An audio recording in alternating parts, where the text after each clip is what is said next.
हाँ जी। अब हमारे पास जो अगला टॉपिक है, देख रहे हो क्या? कौन सा टॉपिक है? विमीय सूत्र और विमीय समीकरण। और इसके पहले हम विमा पढ़े हैं। अब बीच में घुस गया सूत्र क्या है, फिर समीकरण क्या है। तीन चीजें होती हैं। पहले हम क्या पढ़े? विमा। तो हम मूल भौतिक राशि के ऊपर जो घात लगाते हैं उसको हम क्या कहते हैं? विमा। उस विमा को कोष्ठक के भीतर रख दो तो क्या कहलाने लगता है? विमीय सूत्र। जैसे अभी आपने आयतन का निकाला था एल क्यूब, ये सिर्फ क्या है? विमा है। ये क्या है? विमा है। यदि आप इसमें कोष्ठक लगा देते हैं तो ये क्या कहला गया? विमीय सूत्र कहला गया। यदि इसमें बराबर करके कि ये किसका है, आयतन लगा दिए, ये विमीय समीकरण कहला गया। समझ में आ गया?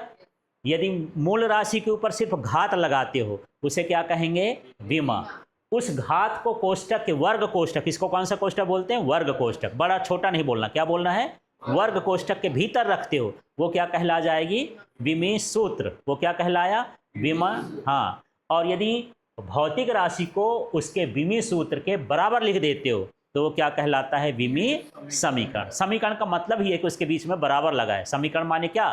कि दो संख्याओं के बीच में बराबर लग जाए, माने वो क्या कहलाता है? समीकरण। यदि मैं x प्लस वाई बराबर 5 लिख दूं, माने ये क्या है? समीकरण। x बराबर 5 लिख दूं, ये भी क्या है? समीकरण। जिसके बीच में बराबर है माने समान है। समीकरण का मतलब दोनों पक्ष क्या है? समान है, तो उसको समीकरण बोलते हैं। चलिए अब इसके भाषा समझते हैं, क्या है ये। तो देखिए, किसी भौतिक राशि के मूल राशियों पर निर्भरता दर्शाने वाला व्यंजक उस राशि का विमीय सूत्र कहलाता है। यदि आप ये परिभाषा नहीं लिखना चाहते हैं तो आप सिंपल लिख दीजिए कि किसी भौतिक राशि की विमा को वर्ग कोष्ठक के अंदर लिखते हैं तो उसे क्या कहते हैं? विमीय सूत्र कहते हैं। और जो वर्ग कोष्ठक दर्शा रहा वही तो उसका व्यंजक कहला गया। ठीक है, तो परिभाषा समझ में आ गया। चलो क्या बोलोगे? इसका नाम लो, किसी भौतिक राशि की विमा को, फिर ये वर्ग कोष्ठक के अंदर लिखते हैं, इसे क्या कहते हैं? विमीय सूत्र कहते हैं। ठीक है, उदाहरण देखते हैं। जैसे वेग है, वेग का सूत्र क्या है? तो अब इसको निकालते हैं। जैसे बोले तो सर ये डायरेक्ट लिखा है, निकालेंगे कैसे, है ना? तो यहीं पर मैं लिख दूं क्या?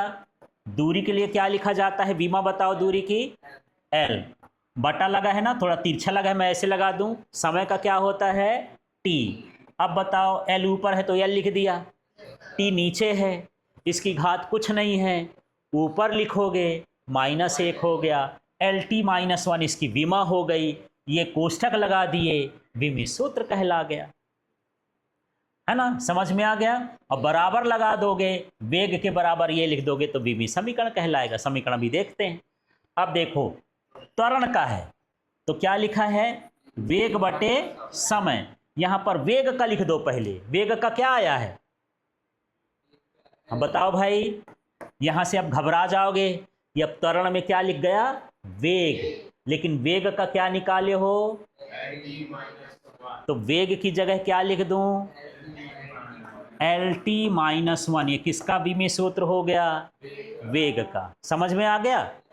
मतलब आपको त्वरण निकालना है तो पहले वेग का विमीय सूत्र निकालो। याद है तो ठीक है, नहीं है तो उसका पहले विमीय सूत्र निकालो, फिर ये लिखो। फिर बटे में क्या है? ये कितना बटे में हो गया? टी। तो टी टी कट जाएगा क्या? नहीं कटेगा, -1 है, ये ऊपर जाएगा तो और -1 हो जाएगा, है ना? प्लस ना हो गया। LT-1 तो पहले से था, ये टी की घात और चली जाएगी तो ये -1 और हो जाएगा, तो क्या हो जाएगा? ये LT-2। ये आ गया इसका LT-2। इस तरह से निकालना होता है भाई। ठीक है, अब चलिए बल का बात करते हैं। अब बल के लिए देखते हैं। अब आप लोग बताओगे, बल का सूत्र है M×A, माने द्रव्यमान गुणे त्वरण। चलो अब मुझे बताओ, द्रव्यमान के लिए क्या लिखोगे? M लिख दिया। त्वरण के लिए निकाल चुके हो, त्वरण वाला सूत्र, ये त्वरण की जगह त्वरण का लिख दो। क्या है? LT-2। अब ये अलग अलग कोठा में है, इकट्ठा बंद कर दो, क्या हो जाएगा? MLT-2। ये इसका सूत्र आ गया। ऐसे तो विमीय सूत्र निकालते हैं। कुछ का विमीय सूत्र आपको याद करना पड़ेगा तो सरल रहेगा। नहीं, मान लो मैं बल का पूछा तो पहले किसका निकालोगे? त्वरण का। अब त्वरण का निकालना है तो उसके पहले क्या निकालोगे? वेग का। तब 3 बार में पहुंचोगे। इससे अच्छा भैया वेग का याद कर लो, त्वरण का याद कर लो, बल का याद कर लो, कुछ चीज़ों का याद करोगे तो बाकी सब सारी चीज़ें आ जाएंगी। 8-10 आपको याद करना पड़ेगा, और याद नहीं करना है, सवाल लगाओगे अपने आप याद होते हैं। ठीक है, गणित का नियम है, सूत्र याद नहीं करना है, सूत्र से आधारित सवाल लगाना है, सूत्र अपने आप याद होता है। ठीक है, चलिए आगे देखें।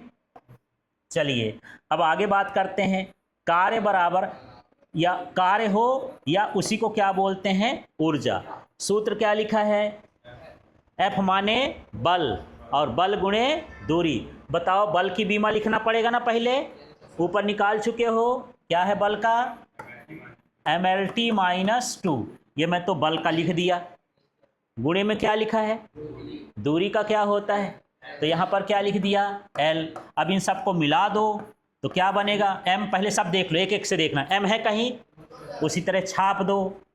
L है 1 और 2, कितनी हो गया? L2। और ये क्या हो जाएगा? ये -2 था ना, -2। ये किसका हो गया?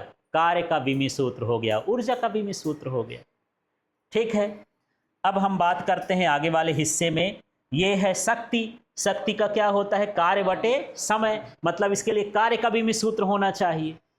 ठीक है, तो कार्य का विमी सूत्र क्या है? देख लो, ये हो गया mL2T-2 और बटे में क्या लिखना है? समय। समय का क्या हो गया? T। तो ये हो गया M, और कहीं नहीं है ना, L भी कहीं नहीं है, T 2 जगह। इसके बारे में सोचना है, तो काट नहीं देना है T को, या ऐसा ऐसा कट जाएगा। इसकी घात 1 है, घात को ले जाओगे, T को ना ले जाओगे, किसको ले जाओगे? घात को। तो +1 का क्या हो जाएगा? -1।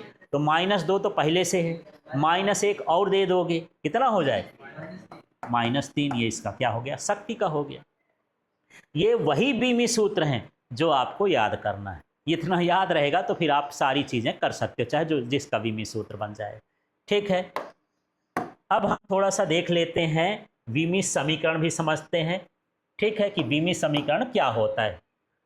तो अभी मैं बोला कि जब आपके पास बीमी सूत्र मिल गया और दूसरा भौतिक राशि मिल गई, दोनों के बीच में काहे का चिन्ह लगा दो? बराबर का। वो क्या बन जाएगा? बीमी समीकरण।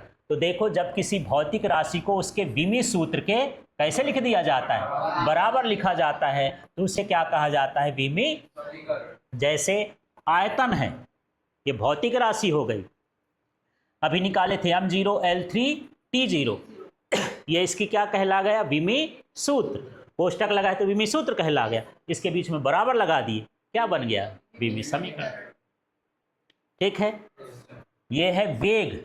वेग को v से भी लिखते हैं और u से। प्रारंभिक वेग हो तो u। जैसे आप साइकिल चला रहे हो, 20 की स्पीड से जा रहे हो, तो वो आपका प्रारंभिक वेग आया।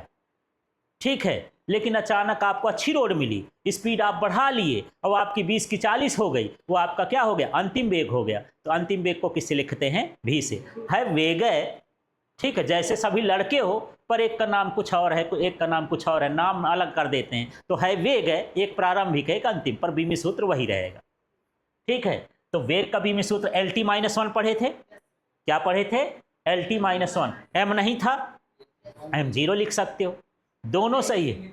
न लिखोगे तो चलेगा, लेकिन मान लो कहीं जोड़ी मिलाने के लिए आ गया तो बोलोगे ना यार, इसमें 0 नहीं था, हम पढ़े हैं इसमें 0 लगा है, तो समझ जाना कि 0 नहीं, हमको यही भर देखना है, LT-1, ऐसा यार, है ना। अब बल का mLT-2 और घनत्व का mL-3 0। घनत्व का निकाल देते हैं यार, आ गया, ऊपर तो नहीं देखे ना। घनत्व क्या होता है? ये होता है द्रव्यमान और बटे में क्या होता है? आयतन। चलो निकाल के देखते हैं। भैया द्रव्यमान का क्या है? m। आयतन का यहीं से देख लो, क्या है? L3। 0 वाले छोड़ दो, क्या है? L3। चलो जमा के बताओ। m, L ऊपर जाएगा तो L-3, और T भी लिखना है, तो T में क्या लिख दो? 0। देखो, ऐसे तो बीमी सूत्र निकालते हैं। ठीक है, क्लियर हो गया। चलिए फिर कल देखेंगे इससे आधारित कुछ और प्रश्न है, क्या उपयोग है, क्यों पढ़े। MKS का मतलब क्या होता है सर? MKS का मतलब ये होता है कि ये एक मापन की पद्धति थी।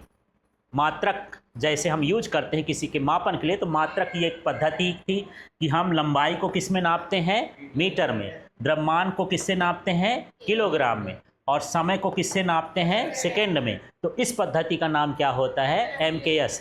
बाद में इसी में सुधार कर दिया गया, तो यही क्या बन गई है, SI पद्धति। पहले इसमें 3 ही भौतिक राशि थी और इसमें और भौतिक राशि को जोड़ दिया गया 4, 7 भौतिक राशियाँ बना दी गई, SI मात्रक बन गया। तो इसका MKS का उपयोग जब SI पद्धति नहीं थी तो अलग अलग देश, जैसे मान लो अमेरिका में कुछ और है, जर्मनी में कुछ और है, कुछ देश इसको मानते थे, कुछ देश FPS मानते थे, कुछ देश CGS मानते थे, है ना, अलग अलग मानते थे। तो ये अलग अलग कंट्री करती थी। जैसे मेरे यहाँ रुपया चलता है, लेकिन यहाँ पर चीन में चले जाओगे तो रूबल चलता है, ठीक है, अमेरिका में चले जाओ तो डॉलर चलता है। अभी रुपयों में तो एक जैसे नहीं आया कि एक जैसे रुपया पूरे दुनिया में होना चाहिए यार, मात्रक तो हम बना लिए, अभी वो सिस्टम नहीं बैठता, सब बोलते मेरा रुपया अच्छा है, इस चक्कर में हो ही नहीं रहा, ठीक है।